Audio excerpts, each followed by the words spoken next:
Hey guys, welcome back to Waters Family Homestead. Well, I got home a little after 6 and decided I'd do a little bit of stuff outside. My son said, well, how long has it got to be before I cut the grass again? I said, it's starting to split now with the seeds on it, so you can cut. So he decided to get on the mower, and I decided to, let me turn the camera around. I decided to finish getting blocks up under all my feed cans, rearrange them a little bit. So the 3 in the back are layer pellets. This is going to be layer pellets. I'm going to change this to probably scratch feed or something else for scratch feed, because I've been putting scratch feed in here and I've got way more than I feed them, so I'm going to have to increase how much really. It's got those weevil bugs in it or whatever with the corn, and I know it ain't gonna hurt the chickens, but I don't want a bug, so I'm gonna start giving them pretty much all they want for a while until this scratch feed is gone and I can get that can empty and all that good stuff. But I changed hoses. I got this little old 25-foot half-inch hose that was given to me. It's actually got a crack in it, but it's not terrible, so I'll fix it one day. But either way, I put the sprinkler up on the corner of the fence here so I could water some of this scratch area grass. And I'm trying not to shoot it into the pen because I don't want the layering boxes and all wet. So I'm going from that door to the fence, that door to the fence, and just trying to get some water on it. We haven't had a significant amount of water to really soak in the ground in quite a while, so like most of the country, you're either flooded or you're dry, and right now we're dry. So I ran it for about probably 30-40 minutes over here, and I decided to put it on the top of the post there at the corner of the building in the wire's holding it, and I ran it back and forth for 30 or 40 minutes, and it's watering both pear trees and this peach tree. The only one it's not getting is that last nectarine tree down there. So, you know, I can live with it. And I did a little more pruning on the pear trees where branches are trying to grow low again, and I don't need that, so I cut those off. And my son came in here and cut the grass, and once I let him in this side, you know, the chickens run to this side, and then I let him in here and they ran back down to this end. But we got the grass cut, and I got this grass watered pretty decent. So, you know, I'm just trying to keep some grass alive so the chickens will have something to scratch in and all that, and they won't kill it quite so bad. This side's never fully recovered, although a lot of it has. It's never fully recovered from where this was their main scratch area, so, or run area. But since the Cornish Cross and the blue mean rooster went to freezer camp, that's dropped me down quite a bit. I think I counted, let's see.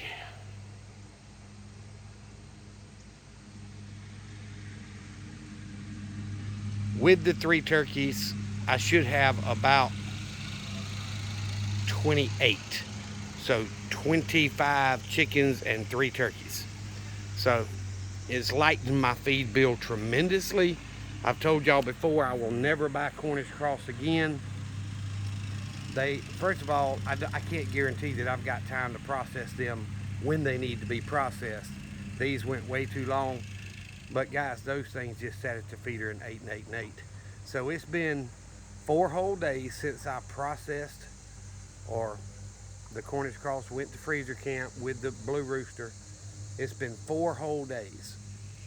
It was about this time in the evening when we finished. So those feeders only took 1 bucket of feed that I used to fill them back up full for 4 days. And I was going through 1 to 2 of those buckets a day with those other chickens. So their feed bill is tremendous compared to the rest. So I got 28 poultry feeding now, using about 10 pounds of feed a day, maybe 15. And they were using 30 to 50 pounds a day with the other 10. So It's not worth it to me. Yeah, if you want to put the meat in the freezer and you know you're going to have time to process and all that good stuff, they're fine. They grow fast, but they eat a lot of food.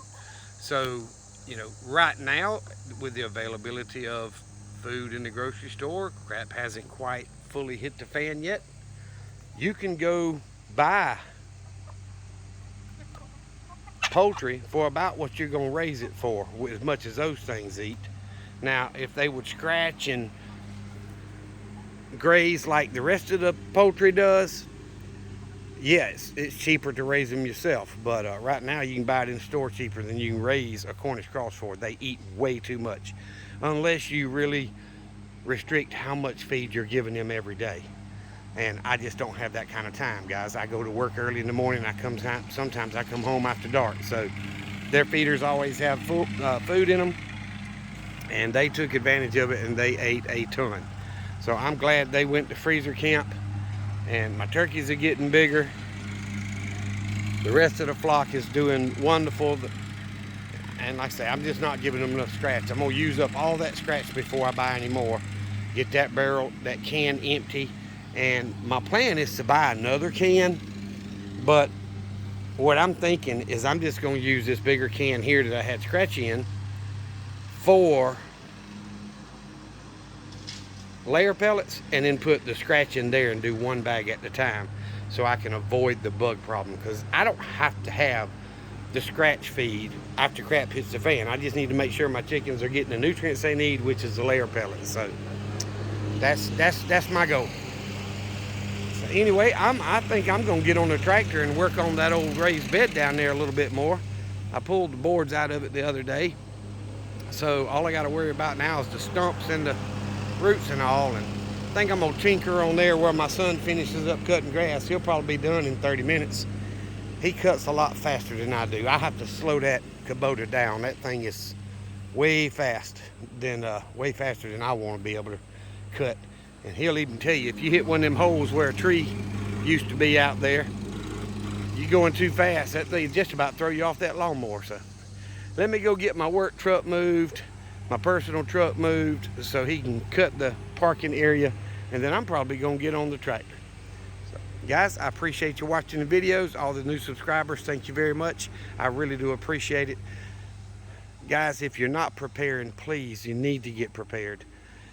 I'm not telling you what to do. I'm telling you from my heart that we need to stick together and get prepared for when crap hits the fan. And that crap hitting the fan could be a different thing for a lot of different people, but primarily for me, I think the most threatening thing facing us right now is our economy, our dollar failing, losing its world currency status, and us going into hyperinflation. And when the other countries that owe us money realize that we're never going to pay them back, because we can't, an EMP would come into second thought. And I'm not saying it wouldn't be first, but I'm begging you, please get prepared. Get what you need: food, water, shelter, self-defense, all that good stuff handled to take care of you and your family, and try to grow your group. If you're in my area, hit me up. If you're not, form an area in your, a group in your own area. Look at Sue chasing him at female. Anyway, guys, I really do appreciate it. Y'all remember what I always tell you: Jesus Christ loves you, and so do I. Y'all be safe, be prepared.